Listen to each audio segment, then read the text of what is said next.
The fear of falling behind rarely comes from a single moment. It builds quietly, shaped by comparison, timelines, and the subtle belief that life is a race with invisible checkpoints. It's the pressure that whispers you should be further along by now, that everyone else seems to be moving faster, that time is slipping away while you're standing still. This fear thrives in environments where progress is constantly displayed.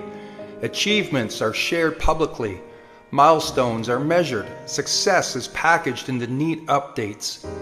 Against that backdrop, it becomes easy to mistake visibility for reality. What isn't shown are the detours, the doubts, the restarts, and the unseen effort behind every step forward. Falling behind assumes there's a universal pace, a correct sequence, a fixed schedule everyone is supposed to follow. But life has never worked that way. Progress is personal, uneven, and often non-linear. Some seasons require acceleration, others demand patience. The mistake is treating pause as failure and reflection as weakness. Fear also grows when self-worth becomes tied to speed. When identity is built around productivity or achievement, slowing down feels dangerous. It feels like losing ground. But growth doesn't disappear when it slows, it deepens. Foundations strengthen in moments that don't look impressive from the outside. Many people don't realize how much fear shapes their decisions. Choices are not made because they feel right, but because they feel urgent. People stay in roles that no longer fit. They rush into commitments they're not ready for. They chase goals that don't reflect who they're becoming, all to avoid the discomfort of falling behind. Yet the fear itself creates the very stagnation it tries to prevent. Anxiety narrows focus, comparison drains energy. When attention is spent monitoring others, it's taken away from building something meaningful. Progress driven by fear is rarely sustainable.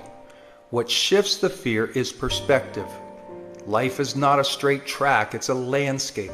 Different paths unfold at different times. Some people move quickly early and slow later, while others build quietly and surge when conditions align. Neither path is better, they're simply different.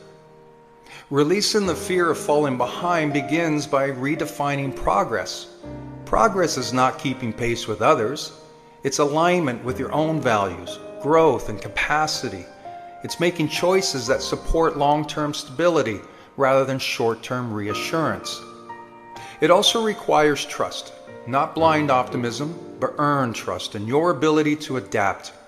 Falling behind is often just a story told during periods of transition, when something old is dissolving and something new hasn't fully formed yet. These in-between moments feel uncomfortable because they lack certainty, not because they lack direction. Comparison loses power when attention returns inward, when effort is measured by consistency rather than speed, when growth is recognized in patience, learning, and resilience, not just outcomes. Fear of falling behind doesn't mean you're failing. It means you care. It means you want your life to mean something. But fear doesn't need to lead. Clarity does. You're not late to life. You're moving through it at the pace required to become who you're meant to be. And sometimes the space between steps is exactly where real progress is being made.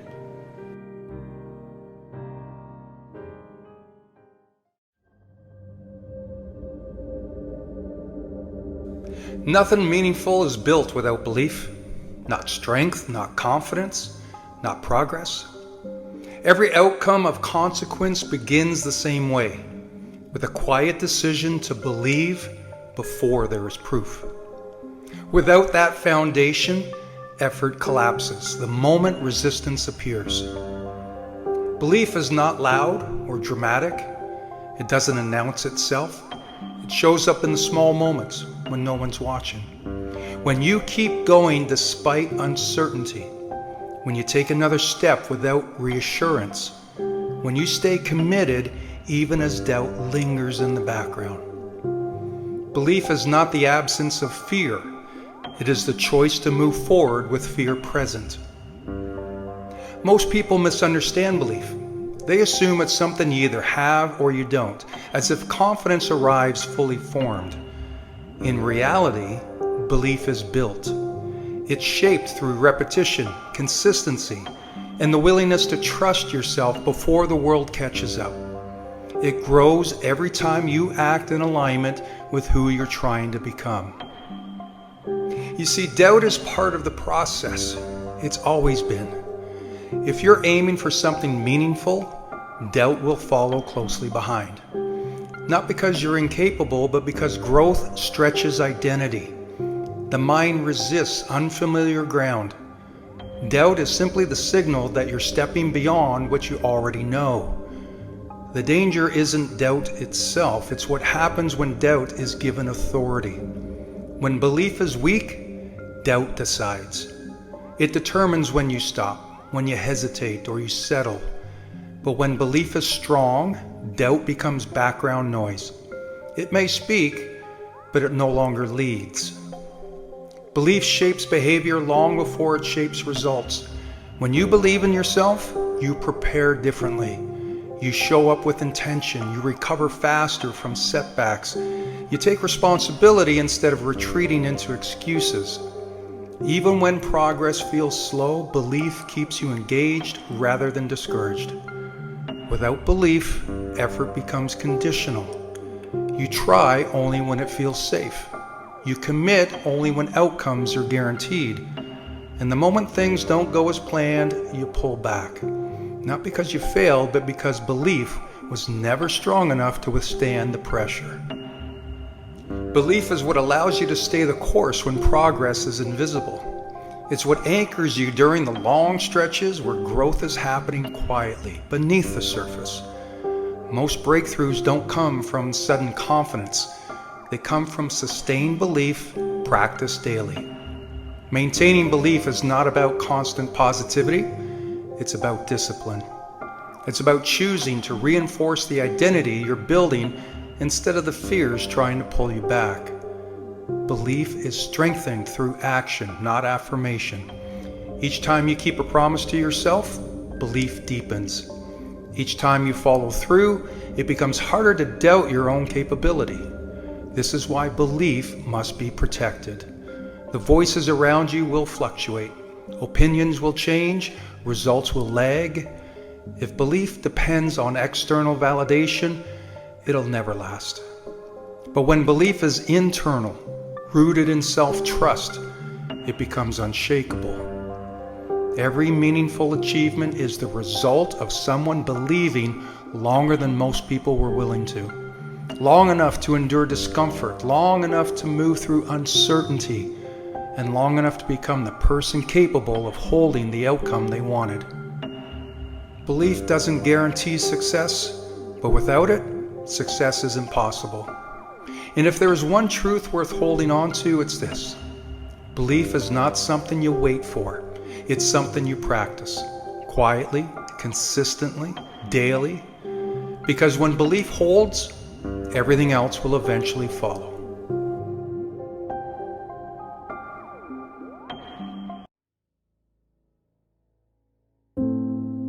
Have you ever opened your phone, scrolled through a feed, and suddenly felt your stomach drop? Maybe it was a picture of an ex, a reminder of a friendship that ended badly, or even a post that takes you right back to a mistake you made years ago. That right there is called digital haunting. It's when the ghosts of your past live inside your phone, showing up in moments you least expected, and pulling you back into pain you thought you'd left behind. See, your brain doesn't know the difference between what's happening now and what you're remembering. When you see that photo, that name, and that comment, it's like reliving the pain all over again. And the more you feed that loop, the more you give your past power over your present. No wonder so many people feel stuck, drained, or unable to move forward. You're not broken for feeling this. It's normal. We live in a time where every memory, every relationship, every mistake is stored online like a permanent tattoo. This is all new for humanity. Our parents didn't deal with this. Their past could stay in the past. Our existence lives in algorithms, notifications, and memories that pop up without permission. The good news is you don't have to live haunted. There's power to curate your environment, both online and offline. You don't have to keep old connections just because you feel guilty. You don't have to hold on to reminders that only bring you pain. You can choose what you allow into your space, and that choice is where your freedom begins. First, you've got to stop being passive with your digital world. Most people scroll on autopilot, letting old ghosts dictate how they feel. But you can change that. Start by asking yourself, does this account, does this person, this memory add to my life or drain it? If it drains you, unfollow, mute, or delete, and don't apologize for it. Protecting your peace is not being rude, it's being responsible. Letting go of digital ghosts isn't just about avoiding pain, it's about creating space for new joy. If your energy is always being pulled backwards, how can you possibly move forward?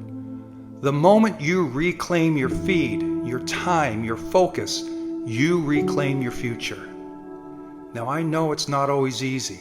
Some part of you might feel afraid, afraid of what it means to finally let go, afraid of missing something, afraid of moving on. But fear is just a sign that change is happening. And change is where growth lives. You don't need to erase your past. You just need to stop letting it control you. You're replacing the haunting with healing. Instead of keeping old wounds at your fingertips, you will fill your feed with voices that lift you up, with content that inspires you, and with reminders of the life you want to create. Your phone can be a prison, or it can be a tool. It all depends on what you allow inside it. And don't stop with your phone. When the past shows up in your mind, instead of fighting it, ask yourself, what did this teach me?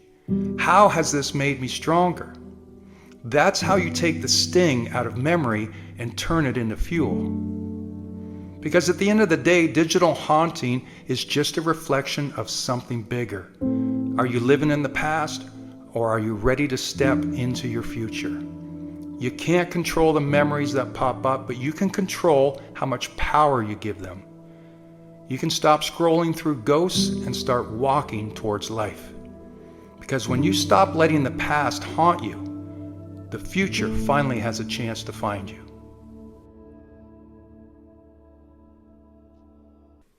You can't truly relax if your finances are a mess. Let's be honest. Money stress is a silent destroyer. It keeps you up at night. It pulls your focus from work, from family, from your health. You can eat clean, meditate, exercise, journal, but if your bank account is constantly running on empty, your mind is never fully at peace.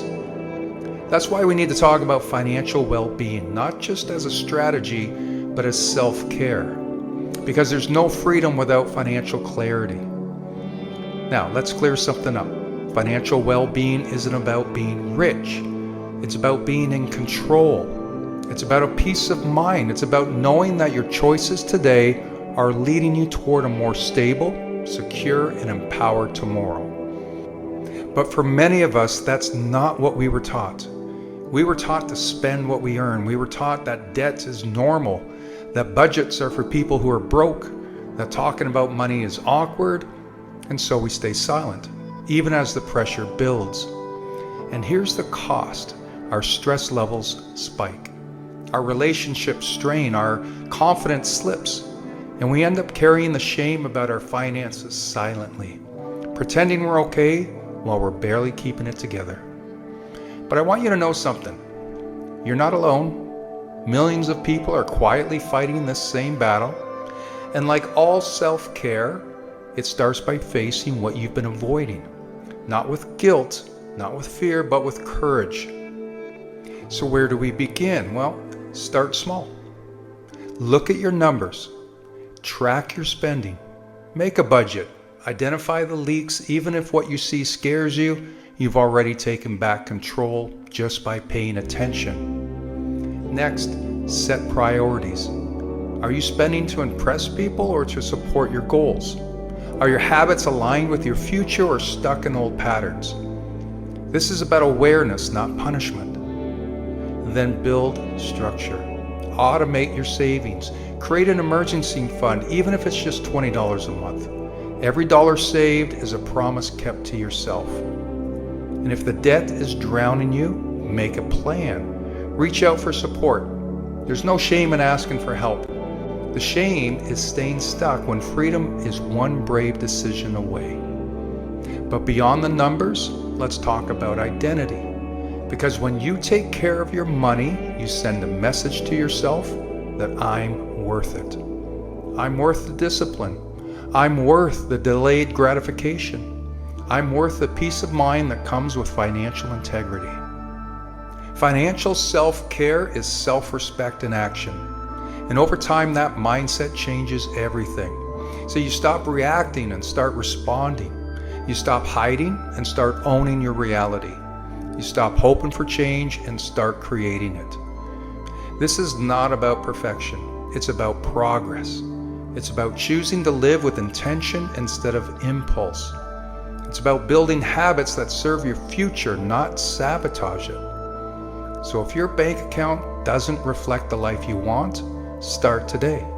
Not with a drastic overhaul, but with one committed step, one choice to take your power back. Because financial well-being is emotional well-being. It's confidence, it's clarity, it's freedom, and you deserve that. What separates the dreamers from the achievers? What makes one person rise to success while another falls short, even when their ambition is just as strong? The answer might surprise you. It comes down to something as simple yet as powerful as writing down your goals. Google tells us that only 3% of people have written goals. Let that sink in, just 3%. Now consider this, roughly 2% of the population is considered truly successful. Coincidence? Not really. There's something remarkable about putting pen to paper, something that shifts our dreams from abstract thoughts into a tangible vision we can pursue. Think about it like this. You wouldn't build a house without a blueprint.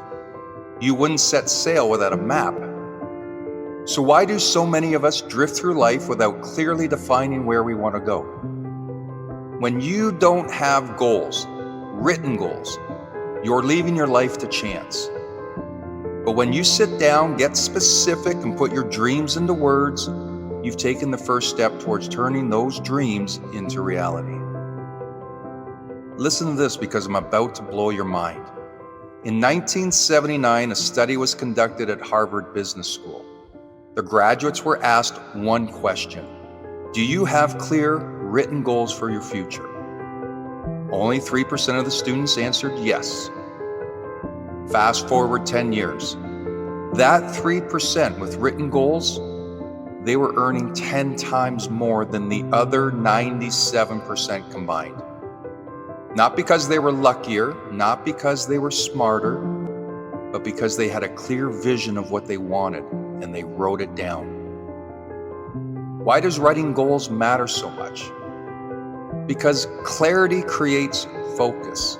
When you write down a goal, you're sending a powerful signal to your brain. It says, this matters to me. This is where I'm going. You're giving your mind a target to aim for. And once you do that, it's like the world begins to align. Opportunities that you didn't notice suddenly appear. Ideas start to flow. Action becomes easier because you know exactly what you're working toward. But there's even more to it than that. Written goals hold you accountable. They're a promise to yourself, like a contract with your future. They push you to stay disciplined when distractions try to pull you off course. Let's take another real-world example. Actor Jim Carrey. Before he became one of Hollywood's most successful stars, Carey was just another struggling comedian with a big dream. In 1985, he wrote himself a check for $10 million for acting services rendered and dated it for 10 years in the future. He kept that check in his wallet as a daily reminder of what he was working toward. By 1995, he had earned exactly that amount for his role in Dumber and Dumber. Was it magic? No, it was clarity, belief, and relentless action toward a written vision. So my question is, what do you want? Really think about it. Not what someone else wants for you, not what feels safe or easy. What do you want deep down? Don't keep it in your head. Don't let it float away like a passing thought. Write it down, make it real, be specific, be bold, be honest with yourself about the life you want to create. Because the act of writing your goals isn't just about words on paper. It's about declaring to the world, and more importantly, to yourself, that you're ready to take control, that you're willing to do the work, that you refuse to settle. Success doesn't happen by accident. It happens by design. So grab the pen, start writing, because your future is waiting.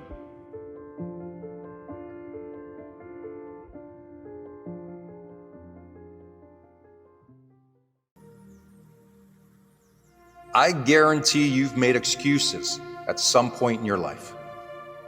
They whisper comfort in your ears, shielding you from risk, failure, and the unknown. But where have they gotten you? Have they moved you closer to the life you want? Or have they held you back, shackling your potential and leaving your dreams to gather dust? Excuses aren't just words. They're self-imposed barriers. They sound like, I don't have the time, or I'm not ready, or even worse, I'll start tomorrow. But excuses are lies we tell ourselves to stay comfortable. And comfort, my friends, is the silent killer of growth. Imagine for a moment that you stripped away every excuse. What would your world look like if you took ownership of every decision, every failure, and every triumph? How unstoppable could you be? Your power lies in responsibility. It's where transformation begins. Stop waiting for a savior, a sign, or the perfect moment. Understand that no one is coming to save you. Your dreams are yours to achieve, and your life is yours to build. You hold the pen, and every day you write your story. So will it be a tale of excuses and regrets, or one of resilience and triumph? When you blame your circumstances, your past, or others for where you are, you're giving away your power. But when you take responsibility, you reclaim it. You tell the world, I'm in charge here, and I will create the life I want. That's when the magic begins. Excuses thrive in a mind focused on problems. So flip the switch. Instead of saying, I can't because, start asking, how can I? Every time you look for a solution, you expand your possibilities. Every time you focus on what you can do rather than what you can't, you take a step forward. Progress begins with perspective. Some people say they're waiting for the right time, but let me tell you something, there is no perfect time. Life will never present a moment wrapped in a bow with a tag that says, now is your time. You create that moment. You take messy, imperfect action and figure it out along the way. Because the truth is, the best time to start was yesterday. The next best time is right now. Success isn't handed out like a party favor. It's earned through effort, persistence, and a refusal to quit. You're going to face obstacles. You're going to stumble, but every stumble is a lesson. Every obstacle an opportunity to grow stronger. What matters isn't how many times you fall, but how many times you get back up. Commit to the process. Commit to doing the hard things. Commit to yourself. Take a hard look at the people around you. Are they lifting you up or holding you down? Surround yourself with people who challenge you, inspire you, and refuse to let you settle for less than your best. The energy you absorb shapes the life you create. Choose wisely. I know excuses are comforting, but they're also the chains holding you back from the life you deserve. You don't need more time, more resources, or more permission. You need more action.